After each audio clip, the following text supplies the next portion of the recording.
ওয়ালাইকুম ওয়া রাহমাতুল্লাহ। আমার প্রিয় শিক্ষক প্রত্যাশী ভাই ও বোনেরা, আমরা একটা উদাহরণ দেখছিলাম, বিভক্তির উদাহরণ। এই উদাহরণটার দিকে তাকাই আমরা এই বিভক্তির আমরা সংজ্ঞা মনে রাখতে পারবো। এই উদাহরণটা যদি বুঝতে পারি তাহলেই কিন্তু আমরা বিভক্তির সংজ্ঞা এবং বিভক্তি আমরা চিনতে পারবো ইনশাআল্লাহ, এতে কোনো ভুল হবে না। এজন্য আমরা সংজ্ঞা কখনো মুখস্থ করব না, আমরা উদাহরণটা বোঝার চেষ্টা করব। আমি এর পূর্বে যে ভিডিওটা বিভক্তি সম্পর্কে বানিয়েছিলাম সেখানে উসমান বই পড়ে এই উদাহরণটা দিতে গিয়ে ভিডিওটা অনেক বড় হয়, যার কারণে আমি শেষ করি। তো এখন ওই কমপ্লিট করতে পারিনি যেইটুকু, সেইটুকু আমি আর কি পরিপূর্ণ করতে চাচ্ছি। তো দেখেন এই উদাহরণটার মাধ্যমে আমরা কিভাবে এই বিভক্তির সংজ্ঞা আমরা তৈরি করতে পারি। এখানে বলা হয়েছে ওসমান বই পড়ে, তাহলে ওসমান এটা একটা কর্তা, ওসমান কি কর্তা। আর পরে এটা হচ্ছে ভার্ব, ভার্ব মানে ক্রিয়া, ভার্ব মানে কি আমরা জানি ক্রিয়া, ভার্ব মানে ক্রিয়া। তো দেখেন ওসমান বই পড়ে, তো ওসমান এটা একটা কর্তা। তো এখানে দেখেন ও দন্তা স ময়াকার দন্তা ন, এই কয়েকটা ধ্বনি মিলে কিন্তু একটা শব্দ হয়েছে। তো এটাকে শব্দও বলা যায়, আবার এটাকে কর্তাও বলা যায়। তো ওখানে সংজ্ঞাটা ছিল যে বিভক্তি হলো এক ধরনের ধ্বনি বা শব্দ যা কর্তা ক্রিয়ার সাথে সম্পর্ক তৈরি করে, কর্তা ক্রিয়ার সাথে সম্পর্ক তৈরি করে এবং শেষ বা শব্দে কি বসে, বিভক্তি বসে। এইটা ছিল সংজ্ঞা। তো দেখেন ওসমান এটা একটা কর্তা, এটা একটা শব্দ, এই শব্দটা কিন্তু এই ভার্বের সাথে কি করছে, সম্পর্ক তৈরি করছে। এই ভার্বের সাথে দেখেন সম্পর্ক। উসমান বই পড়ে, উসমান কি করে, বই পড়ে, ও নিজে পড়ে, ও নিজে পড়ে মানে উসমানের সাথে এই ক্রিয়ার কি সম্পর্ক, আর ক্রিয়ার সাথে উসমানের সম্পর্ক। এই পড়াটা কিন্তু ভার্ব।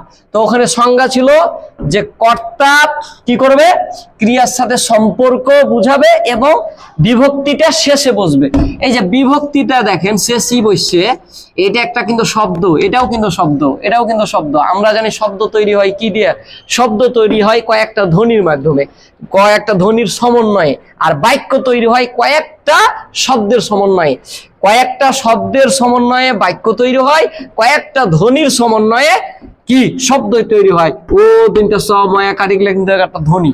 তো দেখেন কর্তা ক্রিয়ার সাথে কি করবে, সম্পর্ক রাখবে এবং বিভক্তিটা শব্দের শেষে বসবে। এটাই হচ্ছে বিভক্তির সংজ্ঞা। কর্তা কি করবে, ক্রিয়ার সাথে সম্পর্ক রাখবে আর বিভক্তিটা শব্দের শেষে বসবে। এই শব্দের শেষে দেখেন আপনার এই যে বিভক্তিটা বসছে, আমরা জানি এ সমান এ, একার, আর এই একারটা কিন্তু বিভক্তি, এটা হচ্ছে সপ্তমী বিভক্তি, সপ্তমী বিভক্তি। এটা হলো কর্তায় সপ্তমী বিভক্তি, কর্তায় সপ্তমী বিভক্তি। এই উদাহরণটা দিয়ে আমরা কিন্তু এই বিভক্তির সংজ্ঞাও বের করলাম, আমরা আবার কি বের করলাম, বিভক্তিটাও বের করলাম। এখন আমরা জানবো আসলে বিভক্তি কি, বিভক্তি কিভাবে চিনবো। দেখেন বিভক্তি চিনার সহজ উপায়, সমস্যা নাই। তবে আরেকটা প্রশ্ন, বিভক্তি হচ্ছে মূলত দুই প্রকার। হ্যাঁ, আমি বলছিলাম 7 প্রকার। 7 প্রকার হচ্ছে নাম, নাম বা শব্দ, নাম বা শব্দ, এই বিভক্তিটা হচ্ছে 7 প্রকার।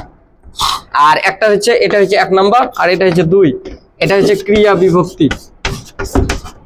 দুইটা হচ্ছে ক্রিয়া বিভক্তি। তো আমরা আজকে যেটা শিখবো সেটা হবে নাম বা শব্দ বিভক্তির যে 7টা প্রকার আছে, সেই 7টা প্রকার আজকে আমরা শিখবো।